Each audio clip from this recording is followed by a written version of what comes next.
जय श्री श्याम दोस्तों। विदर्भ देश में एक सदाचारी ब्राह्मण रहता था। उसकी पत्नी बड़ी पतिव्रता थी, जिसका नाम सुशीला था। उस ब्राह्मण के एक पुत्र और एक पुत्री थी। विवाह योग्य होने पर उसने समान कुलशील वर के साथ कन्या का विवाह कर दिया था। कुछ दिनों बाद वह विधवा हो गई थी। दुखी ब्राह्मण दंपति कन्या सहित गंगा तट पर कुटिया बनाकर रहने लगे। एक दिन ब्राह्मण कन्या सो रही थी। उसका शरीर कीड़ों से भर गया। कन्या ने सारी बात माँ को कही। माँ ने अपने पति से सब कहते हुए कहा, प्राणनाथ, मेरी साध्वी कन्या की यह गति होने का क्या कारण है?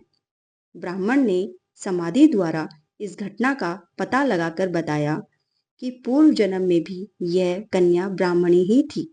इसने रजस्वला होते ही बर्तन छू दिए थे और यह सब जगह हाथ लगाती थी।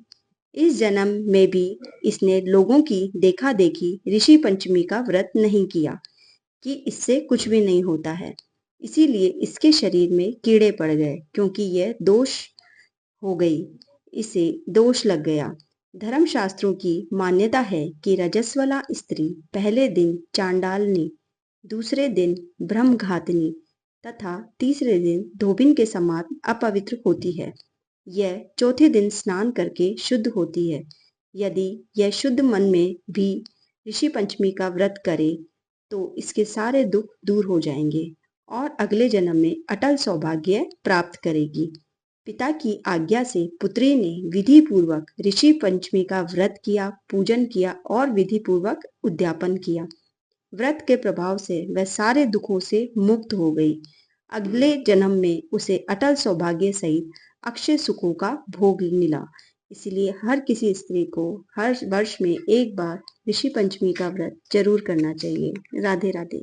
ऋषि पंचमी की पूजा विधि कुछ इस प्रकार है। चौकी पर लाल या पीला वस्त्र बिछाने के बाद सप्त ऋषि की तस्वीर स्थापित करें और कलश में गंगाजल भरकर रखें।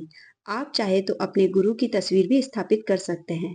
कलश से जल लेकर सप्त ऋषियों को अर्घ्य दें और धूप दीप दिखाएं।